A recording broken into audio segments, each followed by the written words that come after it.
कांग्रेस सरकार किसानों के पेट पे हमेशा मारने की कोशिश कर रही है। भालकी शहर में भारतीय जनता पार्टी के ओर से रास्ता रोको आंदोलन। भालकी शहर में भारतीय जनता पार्टी के ओर से किसानों को यूरिया खाद मिलना चाहिए। राज्य सरकार का विरोध दर्शाते हुए रास्ता रोको आंदोलन किया गया। भारतीय जनता पार्टी के ओर से कांग्रेस सरकार किसानों के पेट पर मारने की कोशिश कर रही है। केंद्र सरकार ने खाद यूरिया जितना भी दिया गया है, कर्नाटक के एक हिस्सा भी किसानों को बांटा गया नहीं है। जो सारा खाद यूरिया केंद्र सरकार से लाया गया है, उसे चोर बाजार में बेच करके उसी माध्यम से किसानों को दोगुना दाम पे बेच रही है। इसीलिए भारतीय जनता पार्टी की ओर से तीव्र विरोध। भालकी शहर में राज्य सरकार पे विरोध दर्शाया गया और तहसीलदार को निवेदन दिया गया। इस वक्त भारतीय जनता पार्टी के जिला अध्यक्ष सोमनाथ पाटिल, पूर्व विधायक प्रकाश खंडरे, किसान मोर्चा अध्यक्ष दत्तात्रय पाटिल, मंडल अध्यक्ष वीरण्णा कारभारी, शिवराज गंदगे और भारतीय जनता पार्टी के सभी कार्यकर्ते और किसान भाई विरोध मोर्चे में शामिल थे। ಗೊಬ್ಬರ ಬೀದರ್ ಸ್ಟಾಕ್ ಇದೆ ಅಂತ ಹೇಳಿ ಅಷ್ಟಿದ್ರು ಕೂಡ ರೈತರಿಗೆ ಯಾಕೆ ನೀವು 400 ರೂಪಾಯಿ 500 ರೂಪಾಯಿ ತಗೊಳ್ಳೋಕೆ ಮಾಡ್ತಾ ಇದ್ದೀರಿ? ನೀವೇ ಈ ಕ್ಷೇತ್ರ ಪ್ರತಿನಿಧಿಸ್ತಾ ಇದ್ರೆ ನಮ್ಮ ಶೆಟ್ಟಿ ಹೇಳ್ತಾ ಇದ್ದಾರೆ ಬಾಲ್ಕಿಯಲ್ಲಿ 400 ರೂಪಾಯಿ ಕೆಳಗೆ ಸಿಗ್ತಾ ಇಲ್ಲ ಅಂತ 272 ರೂಪಾಯಿ ಕೊಡಬೇಕು. ಆದ್ರೆ ಉಸ್ತುವಾರಿ ಮಂತ್ರಿಗಳು ನೀವೇನ್ ಮಾಡ್ತಾ ಇದ್ದೀರಿ? ನಿದ್ರೆ ಮಾಡ್ತಾ ಇದ್ದೀರಾ? ಅದು 36 ರೂಪಾಯಿ ಯಾಕೆ ರೈತರಿಗೆ ಇಷ್ಟು ದೊಡ್ಡ ಇದಾಗ್ತಾ ಇದೆ? ಇನ್ನು ಕೇಂದ್ರದಿಂದ ಬರ್ತಾ ಇದೆ ಅವರು ಸುಮ್ಮನೆ ಕೇಂದ್ರ ಮೇಲೆ ಬಂಚೋಸುವಂತ ಕೆಲಸ ಕಾಂಗ್ರೆಸ್ ಸರ್ಕಾರ ಮಾಡ್ತಾ ಇದೆ. ಅದಕ್ಕೆ ಈ ಒಂದು ಸಾಂಕೇತಿಕ ಹೋರಾಟ ರಸ್ತೆ ತಡೆ ಮುಖಾಂತರ ಸರ್ಕಾರದ ಕಣ್ಣು ತರಿಸಲಿಕ್ಕೆ ನಾವು ಒಂದು ಪ್ರಯತ್ನವನ್ನು ಮಾಡಿದ್ದೀವಿ. ಇವತ್ತು ಇಲ್ಲಿ ಬಂದಿದ್ದಾರೆ. ಅದ್ರ ಜೊತೆ ನಮ್ದೆಲ್ಲ ಮಂಡಲ ಅಧ್ಯಕ್ಷರು, ಕಾರ್ಬಾರಿಯವರು, ಗಂಗೇಜಿ ಅವರು ಎಲ್ಲ ನಮ್ಮ ಭಾರತೀಯ ಜನತಾ ಪಾರ್ಟಿ ಎಲ್ಲ ಪದಾಧಿಕಾರಿಗಳನ್ನು ಸಾಂಕೇತಿಕ ಈ ಒಂದು ಹೋರಾಟ ಇವತ್ತ ರೈತರ ವಿರೋಧಿ ಕಾಂಗ್ರೆಸ್ ಕೆಲಸ ಮಾಡ್ತಾ ಇದೆ. ನಮ್ಮ ಜಿಲ್ಲಾ ಅಧ್ಯಕ್ಷರಾದ ಸೋಮನಾಥ್ ಪಾಟೀಲ್ ಅವರು ಸರಿಯಾಗಿ ಪೂರ್ಣ ಮಾಹಿತಿ ಕೊಟ್ಟಿದ್ದಾರೆ.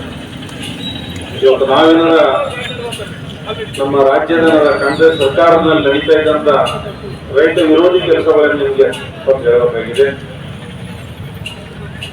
ಒಬ್ಬರು ಕೇಂದ್ರ ಸರ್ಕಾರದಿಂದ ಪ್ರತಿ ವರ್ಷ ಕರೆಕ್ಟ್ ಆಗಿ ಸಿಗ್ತಾ ಇದೆ, ಕೃತ ಇದ್ದಾರ. ಆದ್ರೆ ಕಾಂಗ್ರೆಸ್ಸಿನ ಸಿದ್ದರಾಮಯ್ಯ ನೇತೃತ್ವ ಸರ್ಕಾರ ಜಿಲ್ಲೆಯಲ್ಲಿ ಉಸ್ತುವಾರಿ ಮಂತ್ರಿ ಕಿಶೋರ್ ಖಂಡ್ರೆ ಅವರ ನೇತೃತ್ವದಲ್ಲಿ ಒಂದು ಸರ್ಕಾರ ಇದ್ದಂತ ಏನಾರ ಒಬ್ಬರು ಸರಿಯಾಗಿ ವಿತರಣೆ ಮಾಡ್ಲಾಕ್ ಆಗ್ತಾ ಇದೀವಿ. ಈಗ ಒಂದು ವಿಶ್ವನಲ್ಲಿ ಭಾರತ ಜನರ ಶಕ್ತಿಶಾಲಿ ರಾಷ್ಟ್ರ ಅಂತ ಯಾವಾಗ ವಿಶ್ವನ ತೆರೆ ತೂಗ್ತಾ ಇದೆ. ಅಂತದ್ರಲ್ಲಿ ನಮ್ಮ ಪ್ರಧಾನಮಂತ್ರಿ ನರೇಂದ್ರ ಮೋದಿಜಿಯವರು ಗೊಬ್ಬರು ಕೂಡ ಅದರಲ್ಲಿ ಎಂದೂ ಏನಾರ ಅವ್ರ ಹಿಂದೆ ಏನಾರ ಕಾಲಿಕ್ಕುವುದಿಲ್ಲ. ಒಟ್ಟಂತ ಏನಾರ ಗೊಬ್ಬರು ಜಿಲ್ಲೆಯಲ್ಲಿ ರಾಜ್ಯಗಳಲ್ಲಿ ರೈತರಿಗೆ ಸರಿಯಾಗಿ ಸಿಗ್ತಾ ಇಲ್ಲ. ಬ್ಲ್ಯಾಕ್ ಏನಾದ ಮಾರ್ಕೆಟ್ ಸಿಗ್ತಾ ಇದೆ. 100 ರೂಪಾಯಿ 200 ರೂಪಾಯಿ ಒಂದೇನದ ಬ್ಯಾಗಿ ಎಷ್ಟು ತಗೋತಾ ಇದ್ದಾರ. ಇದ್ರ ಹೊಣೆಗಾರ ಯಾರು?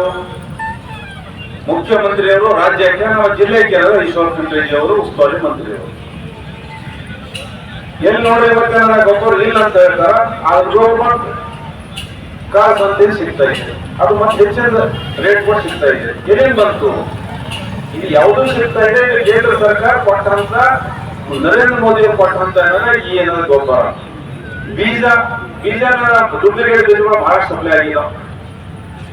ರೈತರಿಗೆ ಮೊದಲೇ ಮಳೆ ಸಂದಿತ್ತು. ಅದ ನಂತರ ನಡುವೆ ನಾವು 1.5 ತಿಂಗಳು ಮಳೆ ಬಿದ್ದಿಲ್ಲ. ಆ 1.5 ತಿಂಗಳ ರೈತರು ಬಹಳಷ್ಟು ಪರೇಶಾನಿ ಇದ್ರು, ಬಹಳಷ್ಟು ತೊಂದರೆ ಇದ್ರು. ಅಂತಂದ್ರೆ ಮತ್ತೆ ಜೋರಾಗಿ ಮಳೆ ಬೀಳ್ತಾ ಇದೆ.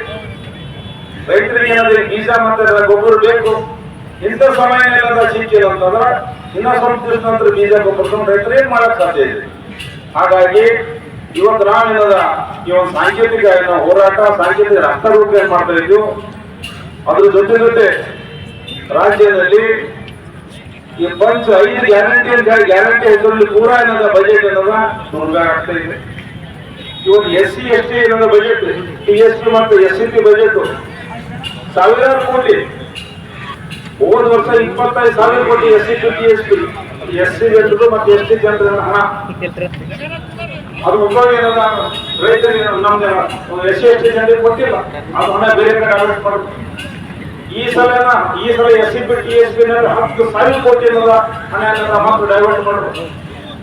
ಈಗೇನಾದ ರೈತರ ಸಮಸ್ಯೆ ಬಂದಿದೆ, ಇವಾಗ ಏನಾದ ಗೊಬ್ಬರ ಬೀಜ ಏನದ ಸರಿ ಕೊಡ್ಲಾಗ್ತಾ ಇಲ್ಲ.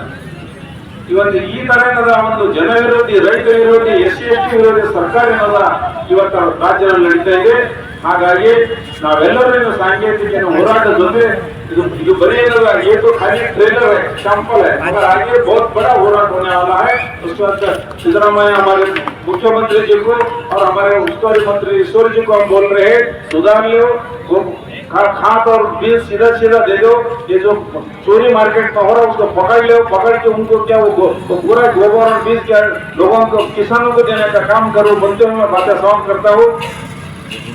4,000 ರೂಪಾಯಿಗಳನ್ನು ರೈತರಿಗೆ ನೀಡುತ್ತಿದ್ದರು. ಯಡಿಯೂರಪ್ಪ ಮತ್ತು ಬೊಮ್ಮಾಯಿ ಮುಖ್ಯಮಂತ್ರಿಗಳಿದ್ದಾಗ ಅದನ್ನು ಮುಂದುವರಿಸಿದರು. ಸಿದ್ದರಾಮಯ್ಯ ಅವರು ಮುಖ್ಯಮಂತ್ರಿಯಾಗಿ ಪ್ರಮಾಣ ವಚನ ಸ್ವೀಕರಿಸಿದ ಕೆಲವೇ ದಿನಗಳಲ್ಲಿ ಅದನ್ನು ರದ್ದು ಮಾಡಿದ್ದಾರೆ. ಈ ರೈತರ ಸಹಾಯಧನವನ್ನು ಮುಂದುವರಿಸಲು ಆಗ್ರಹಿಸುತ್ತೇವೆ.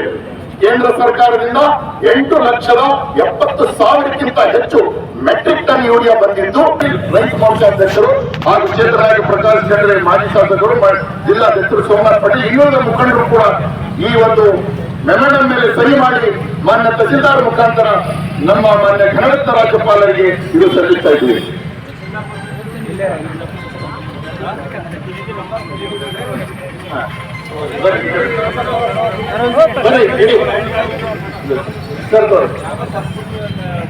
ಈ ಕಡೆ